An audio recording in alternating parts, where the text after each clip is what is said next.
Okay, Broncos country, looks like we are live, but you guys know the drill by now. We've got to let the stream breathe for just a second here. Excuse me. And make sure that everything is nice and stable all across the YouTube platform. I'm still recovering from the bong rip I just took, but regardless, Broncos country, that was a crazy game. That was the heart attack horses in full action, quite frankly. This Denver Broncos team has won so many crazy cardiac games, and this is just another one for the history books, man. I cannot believe the Denver Broncos found a way to win this game after shooting themselves in the foot seemingly at every turn, from Bo Nix's interception to all the penalties on defense, the busted coverages, the big plays they gave up in the run game, the struggle to generate a run game on the offensive side of the ball. There were way too many self-inflicted wounds in this game to count, but the Denver Broncos did what good teams do. They find a way to win this game in just the most crazy fashion, where the Washington Commanders, they score a touchdown with Terry McLaurin, and they've got an opportunity to go for 2 points to win the game at the end of overtime, and they go for it. They've got a wide open man in the flat, but what does Nick Bonito do? He jumps up and bats the ball down, and the Denver Broncos secure the victory off that. This is one of those victories where you've got a lot to dissect, you've got a lot to assess. There are some concerning trends for the Broncos that are starting to develop. This is the second game in a row where they've struggled to defend the run. And I want to say this is the third game in a row where they've struggled to run the ball. That was the big issue on the offensive side of the ball. They really could not generate a run game.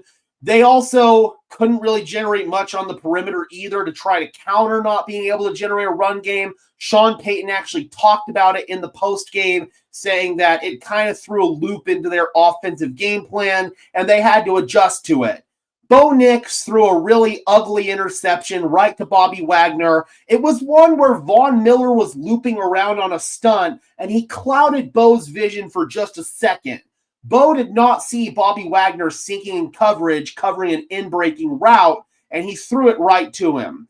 That's one of those unfortunate ones where it happens, but in the middle of the game, Bo Nix made some really nice plays, especially the 2-minute drill to go ahead at the end of the half. I mean, that touchdown throw was truly special stuff from Bo Nix. So a lot of positives from him to take away, but also a few negatives to take away from Bo Nix.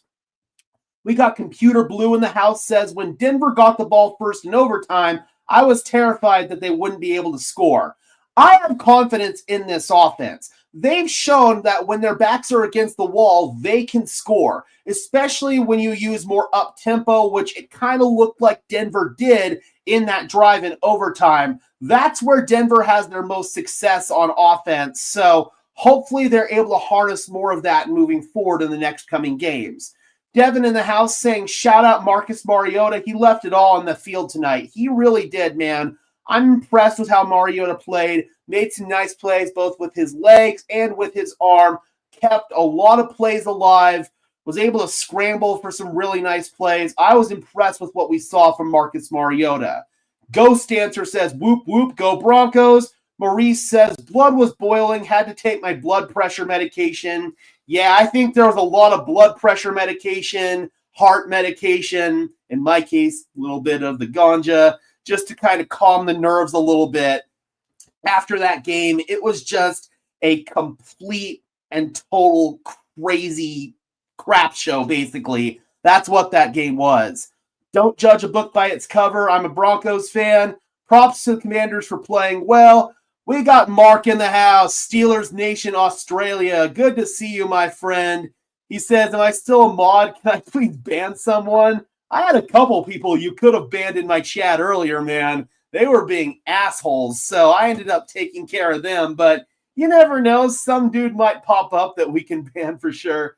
Cheers, brother. Hope you are doing well out there on the other side of the pond. Great to see you, Mark. But the fact that this Denver Broncos team continues to find a way to win games like this, It's nothing short of incredible, and it's feeling more and more like the 2015 season. Speaking of that 2015 season, this is the first time since then that Denver has had back-to-back 10-win seasons. They've already matched their win total from last year. This Broncos team, it feels different, man. It really does. We got Jaden from South Africa. I'm not going to try to pronounce all that, but cheers to you. Bro, I've been very busy, but you're always very cool. Yeah, Mark, let's stay in touch, brother. I hope that you're doing well out there. I hope that everything is going well. I know that you just recently went out to Europe, got to see the Steelers in Ireland, so I bet that was absolutely awesome and a really cool experience. Yeah, man, hope everything is doing well for you. I mean, it is different. This team is different. I'm telling you, the Denver Broncos wouldn't have found a way to win this game last year, the year before that, certainly before Sean Payton got here. The Broncos of old would have found a way to lose this game, but they find a way, man. They find a way each and every time. Yeah, man, that must have been really cool. I've got some roots in Ireland as well as Scotland, as you can probably tell by the red hair, so I'd love to make it out there one day. Broncos played in London this year. I wanted to go, but financially it just wasn't in the cards, unfortunately. You eat powdered laundry detergent? Nah, I prefer Tide Pods. Bo Nix is your guy. I also like RJ Harvey. He's good. Yeah, he needs to be a little bit more consistent, but when he's on, he is on, man. Obviously got into the end zone today. Really helped us out there in overtime. So, yeah, really impressed. You should watch rugby. I have a little bit, and actually, where I live here in Denver, there's a rugby stadium for a minor league rugby team, like right near my house. So I might need to go check that out. Evan Ingram, when he gets the ball in space, he's dangerous. Evan Ingram had a couple of frustrating drops in this game, but also made some really nice catches in the clutch. So you got to give credit where it's due. Whenever he gets the ball in space, like you said, Devin, he is dangerous, and he can definitely accumulate those yards after contact. RJ Harvey's a nice third down guy. Absolutely. I mean, as a pass catcher, I think he does some really nice stuff. He's just got to be more consistent. He's a rookie, though. He'll get there. Dub, Broncos win. So unreal that I'm still a mod. Hey, man, I haven't demodded anybody. So I remember I made you a mod like back in 2022 or probably when you were still with the Syndicate. So, yeah, man, you're still a mod. I haven't changed anything. I don't think I've added any new mods recently either. So that might need to change here in the near future if some more people become worthy of being a mod. You must watch the Springboks versus Wales. All right, I might check that out. Did Adam Troutman have his career high? I mean, he did have a nice play today. That might be up there. One of his better games for sure. Kendra says, let's go Denver Broncos. Epic Orange asks, do you think the Chiefs will make the playoffs? They don't have a lot of wiggle room left, and they're going to be going up against that Texans defense that can make life hell for any given offense. So they drop that game, they're probably not going to make it. They do not have a lot of wiggle room moving forward. Rugby's fun. I'll have to check it out, man. I've seen like some clips of women's rugby, and it's pretty freaky. I'm not going to lie. Those people who play that game are a step above the crazy people who play football. Though RJ Harvey has some good reps in pass protection, or thought he did, we'll have to see on tape, man. There's a lot to obviously break down just based on the TV copy. I'm going to go rewatch the game after we're done here and after I get done making my videos. So I'll be able to assess that a little bit more in depth. But as far as him running the ball, it was pretty inconsistent. There were some rushing lanes that I thought he had that he could have taken up the middle. But as he does, he bounced it to the outside. So we're going to have to see on tape with RJ Harvey. Sean Payton talked about the struggles in the run game. Mark, thanks for the $5, my man. Says, here we go, Steelers. Appreciate you, my brother. Let's see here. Where were we in the chat? Mark says, Chiefs will lose. I hope so, man. I'm not scared of the Chiefs. They're not a very good team. They've proven that since they played the Denver Broncos. They barely squeaked out a win against the Colts, and they lost to the Cowboys. They're not that great. But I don't want their fan base to think that they have a chance and talk all kinds of crap in the playoffs, so I'd rather them just not get there. Tomorrow I'm going to be going for the Giants, so we'll be at the top. I want to hear different media outlets and commentators say the Broncos are the only team that's 10-2. Yeah, that would be awesome. So we're definitely going to be pulling for the New York Giants in that game. I looked. The game is not going to be on my TV, so I'm going to have to watch it on my computer. So it's for that reason I can't stream tomorrow's game. I wish I could because it's got such heavy implications for the Denver Broncos, but was not meant to be. They just keep winning, man. It's what good teams do. They find a way to get the job done. They find a way to get the win. On Die Hard Rugby YouTube channel, gotcha. We never play well off the bye, but give Washington credit for a good game plan. There was something I didn't think about heading into this game.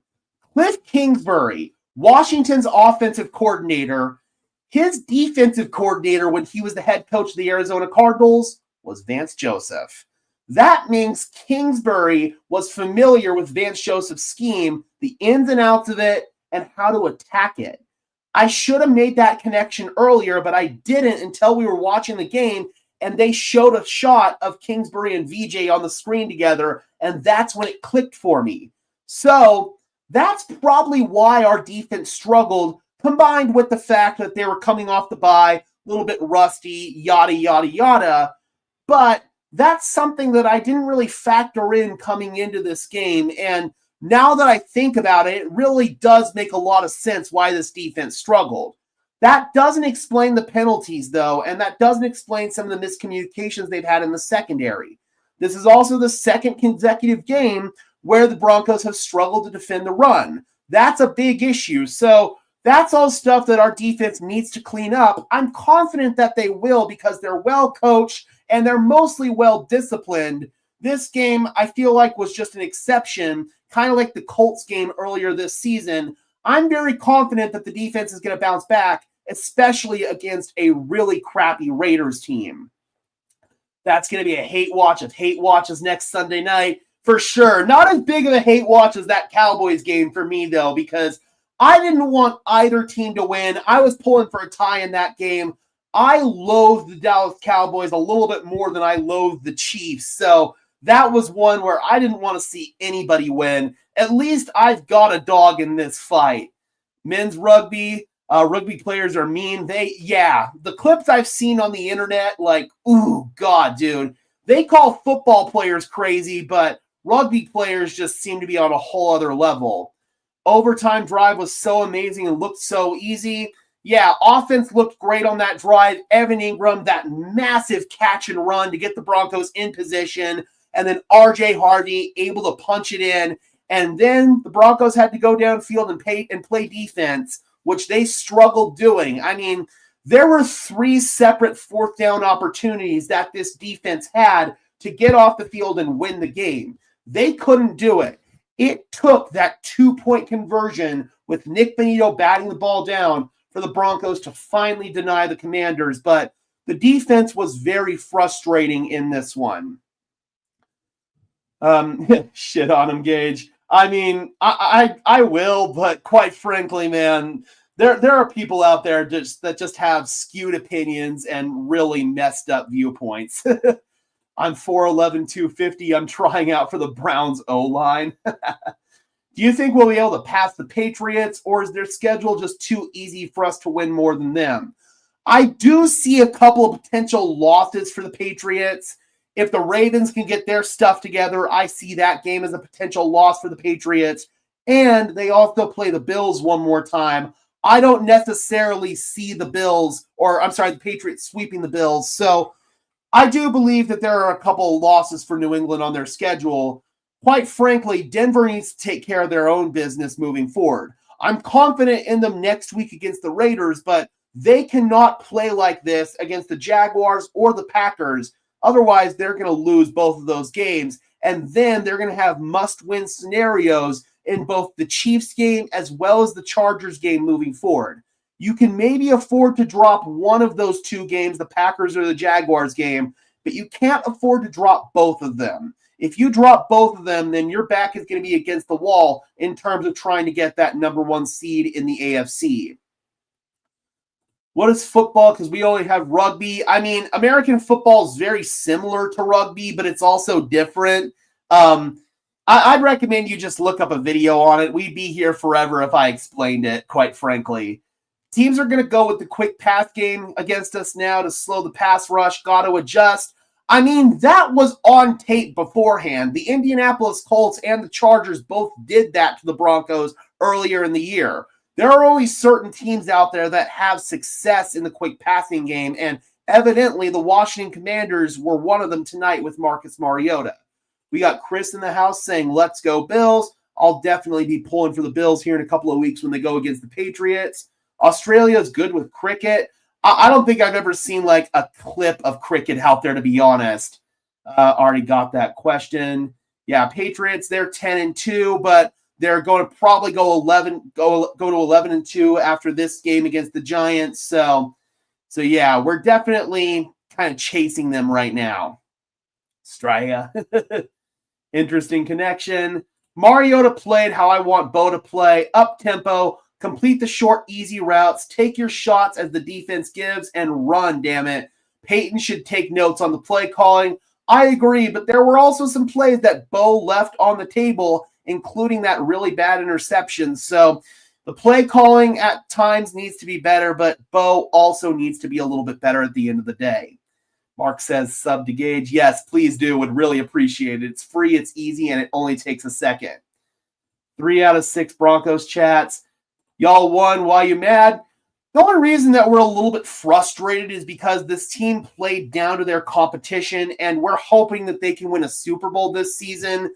So if the team continues to have these struggles, then we're going to continue to be frustrated. We want this team to play better because we know what they're capable of. Moss got mossed. Riley Moss is a terrorist. I mean, listen, Riley Moss sometimes will get out of position. That throw to Treylon Burks was an incredible catch. I mean, he went up and made the perfect catch on that. Riley was in perfect position.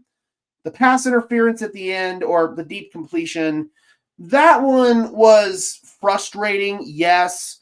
But again, man, no matter who is on the other side of Pat Surtain, they're going to get picked on. I guarantee you, whoever would be in that position, Janae Barron, Chris Abrams-Drain, they would still give up some of those same completions and some of those same PI calls that Riley has.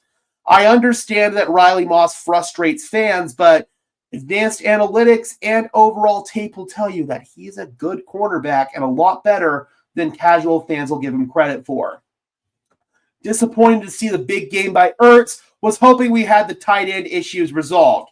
Here's the thing with Ertz. He's not really a tight end at all. The way the Commanders use him, he's more of a big slot receiver. And that did give Denver trouble in this game. They're able to take away the inline tight ends pretty well with Janae Barron, Talanoa Hufanga. Those guys usually do a good job taking away the inline tight ends. But it's these big slot tight ends that have been giving the Broncos problems recently. And again, with the way that the Commanders utilize Zach Ertz, that's where Denver had a lot of problems dealing with him tonight. Nick Bonito is a beast. What do you think about that one-handed catch over Moss? That was crazy. Yeah, that was just an elite play by Treylon Burks. I never thought I'd say elite play and Treylon Burks in the same sentence, but there you go. Yeah, that was just a really elite play, and there wasn't anything Riley could have done on that one. CMA, cheers, Mark. Good to see you, man. Nice to see Evan Ingram rebound after a couple of early drops. Yes. I hope that Ingram got a game ball in this one because he truly was special. 14 and 6'1". Wow, that's crazy. You're an Aussie too, so we're getting a lot more people in from outside the United States. That's the benefit of this vertical stream. So, yeah, that's really cool. NFL's better. Say what you will about Singleton, but that PBU was effing awesome. It really was, man. That was an elite play by Singleton, getting his hand up there and knocking it away. What looked like a surefire completion to, I believe it was Zach Ertz. That was just a really, really special play. Fad Fudge says people are discounting our success because we win close games. So dumb, man. This isn't college football. A win is a win is a win. The fact is the Denver Broncos have found a way to win multiple close games. This team's different, man. They find a way to get the job done when their back is against the wall.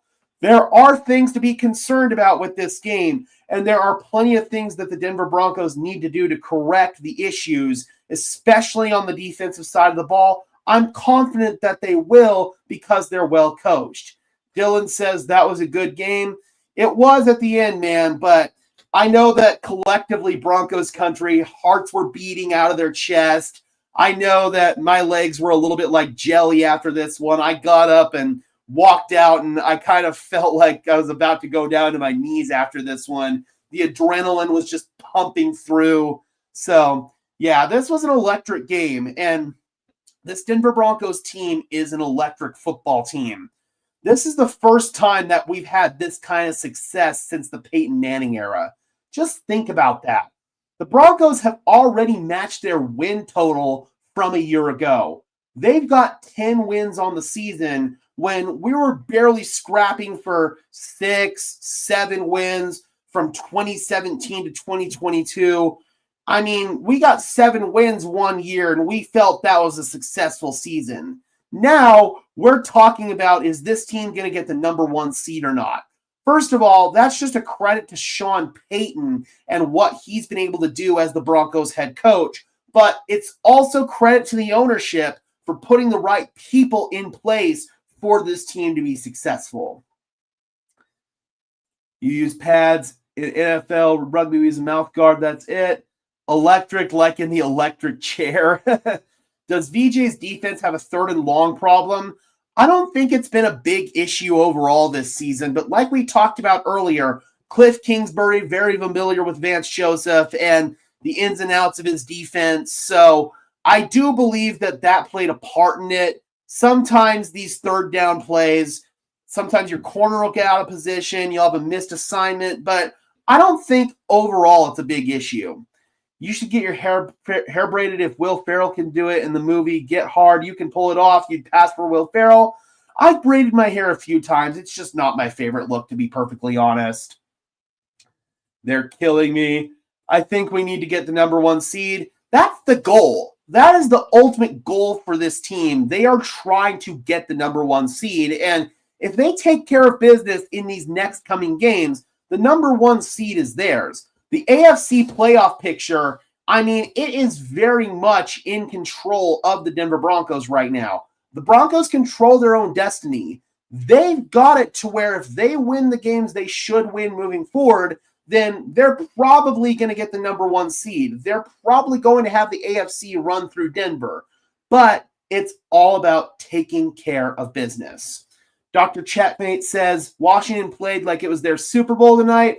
You got to give them credit where it's due. They had a good game plan. It kind of feels like Denver was thrown off a little bit in terms of how Washington played them. Denver wasn't expecting some of the looks they got on defense. Sean Payton talked about that. So credit where it's due. Washington played a really good game. We still have to work on our run game. We need to get the ground game to get that chip. Yeah, absolutely. And J.K. Dobbins, according to Sean Payton, does have a chance to return. Not soon, but possibly before the end of the season. So I think we could see him once we get to the playoffs. We've just got to survive until then. RJ Harvey needs to be more consistent. Jaleel McLaughlin needs to be more consistent. And if not, Denver needs to make some sort of outside move at running back. They tried to get Dameon Pierce. He chose to sign with Kansas City, and Denver is really, really kind of upset that that happened because Dameon Pierce would have made a difference for this team. Dub, let's go Broncos. Yeah, okay. Bears are the best team in the NFL. Chicago, number 1 seed. They are certainly the best team in the NFC. I will give you that. Best team in the NFL, I'm not so sure about that.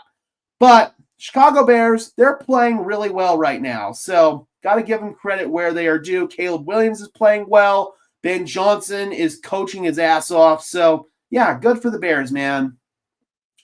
Go Broncos, Rob says, as a Pittsburgh Steelers fan. The Broncos aren't going to do well in the postseason. So many close games. I remember fans and media were saying that back in 2015, and the Broncos went on to win the entire thing. So they can win these close games in the playoffs. In fact, I would argue that having experience in these close games would bode even better for you in the playoffs, because this is probably how you're going to have to win games in the playoffs. Win ugly. I find that the teams that boat race other teams in the regular season, once they get to the playoffs, they don't really know how to win these tough games. The Detroit Lions of last season were a perfect example of this. It felt like every single week in the regular season, they were boat racing their opponents. They got to 15-2 on that season. They went into the playoffs and went one and done because they didn't know how to overcome adversity and win these ugly games. So, honestly, I think that does bode well for the Denver Broncos having experience in these ugly games. I'm confident I broke heartbeat per second tonight watching the game live with you. I was right there with you, man. My heart was beating out of my chest.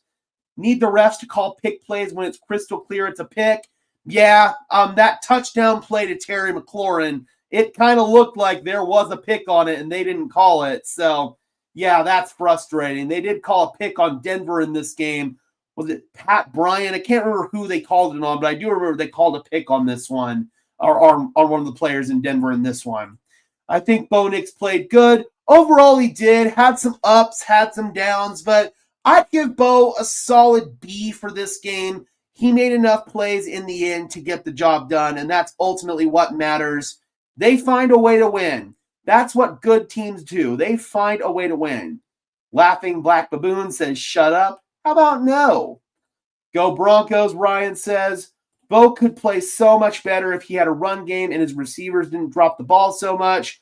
The run game was really frustrating in this game. We've already talked about it in this stream. It's something that the Broncos really, really need to get better at. They're going to have to find a way to survive in the run game without J.K. Dobbins for these next few weeks. If they can't, then they're going to be in trouble. Benito played amazing. Yeah, he got robbed of a sack early in the game, man. Marcus Mariota was able to get it out at just the last second and dump it off to his tight end, but it looked like Nick Benito should have had a sack there, then obviously had the play to end the game. So he was awesome and definitely earned a Broncos Syndicate game ball. Hopefully he got an actual game ball as well. A tough game against Washington with a backup, though. That's a little different than playing good teams in close games. I mean, this team was in the NFC Championship game last year, and Marcus Mariota, he's a backup on this team, but he could start for probably 10 teams in the NFL right now. I'm very confident in Marcus Mariota as a quarterback. He showed that tonight. He's got guts, he's got fight, and he's got physical tools. Remember, this cat was the number 2 overall pick in his own right, so it's not like he's some scrub like Max Brosmer up in Minnesota, who was an undrafted free agent making his first start today, and he completely crapped the bed out there. It's not like that at all. The Broncos had to go up against a good quarterback in this game, and the Commanders, sure, they're not playing good football this year, but they clearly do have a winning pedigree with Dan Quinn, and they did make it to the NFC Championship game for whatever it's worth.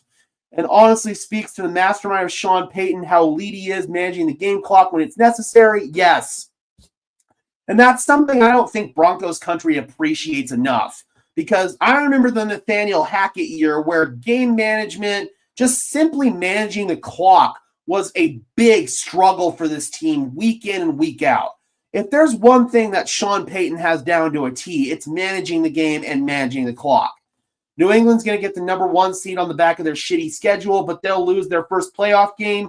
Here's the thing, man. I think they've got a couple losses on their schedule moving forward. So if Denver takes care of business, they should get the number 1 seed, and I do believe that New England is going to have a loss here moving forward. To who? I don't know. Buffalo, maybe Baltimore if they get their stuff together. We'll see. What is this? 5 games in a row by 1 score? We're built for a deep run. Exactly. I think that being battle-tested in these 1-score games is going to bode well for you moving forward. Why does Bo Nix have a hard time breaking 60% accuracy? So completion percentage doesn't really reflect passing accuracy. The reason why I say that is You throw the ball away when nobody's open. That goes as an incomplete pass. That's going to negatively affect your completion percentage. But that was actually a good play. Or when the receiver drops the ball. On the other side of the equation, sometimes you'll have just a little dump off pass where the quarterback didn't really do anything and the running back or the receiver, they take it for a big gain. We kind of saw that with the Evan Ingram play where Evan Ingram got most of the yardage on that, and it goes to completion in both stats. But quite frankly, some of these plays out there aren't really impressive plays. So it can go both ways, and that's why I don't really look at completion percentage too much. I don't care what it says. I care about what my eyes tell me when I watch the film, and I care about some of the more advanced stats out there that are based off of film. So completion percentage, in my opinion, is a little bit of an overrated stat, and I understand that people get frustrated with some of the plays that Bo makes. The interception, that was a bad play. But outside of that, I thought Bo played pretty well today. Crumble said, this game took 64 years off my life. Yeah, I feel you, dude. We already proved we can beat good teams this year. I don't know why people are so stuck on that. It's because the national media is never going to be satisfied, quite frankly. The national media is always going to move the goalpost, and they're always going to try to have the Broncos, oh, they did this, but they didn't do this, or this, so clearly they're not a good team. They know what their record says. They are a 10-win football team on November 30th. Like, we still have over a month of football to go, and this team has already won 10 games. They're a good football team, and that's okay to say. Good point. Let's get this says, Tyler, go look at the Bats Super Bowl winner schedule and look at all their games. Tell me all of them are perfect. Yeah, seriously. I mean, look at the Chiefs a couple of years ago, for God's sake. They were playing really ugly games, even in 2022 when they won the Super Bowl. There are plenty of teams out there. The Broncos in 2015, how many ugly games did that team have to win?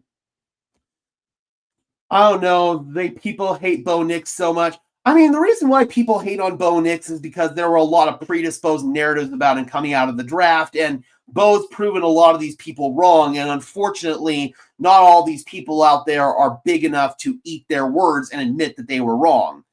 I think New England can lose to the Giants tomorrow. I mean, if the good version of the Giants team shows up, it's very possible, right?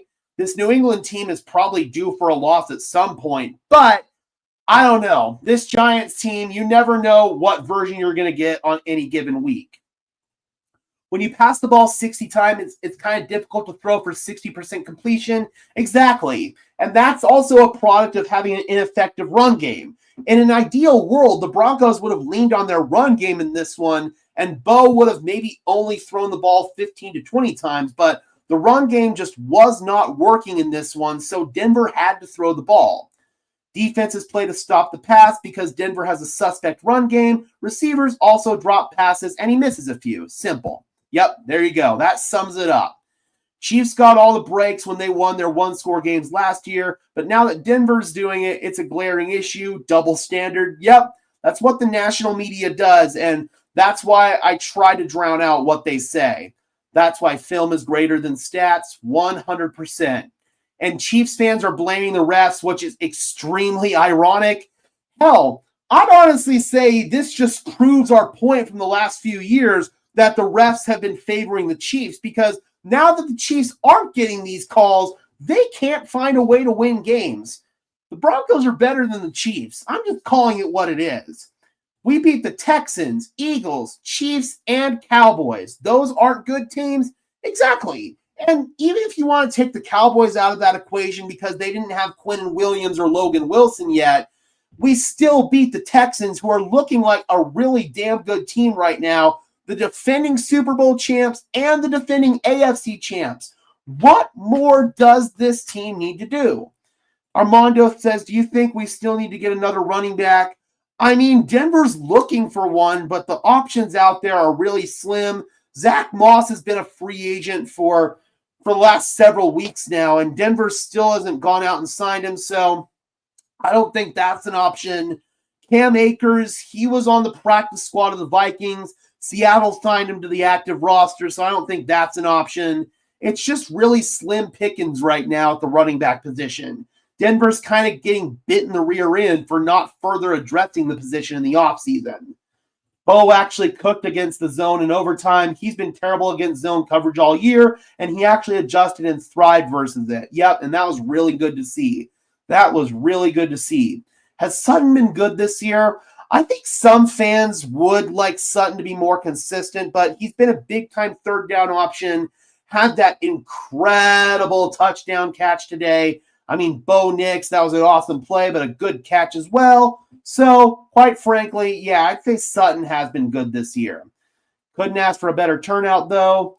Ray Ann in the house saying, what a game. My heart rate, my goodness. Yeah, man. I think everybody's just beating out of their chest right now.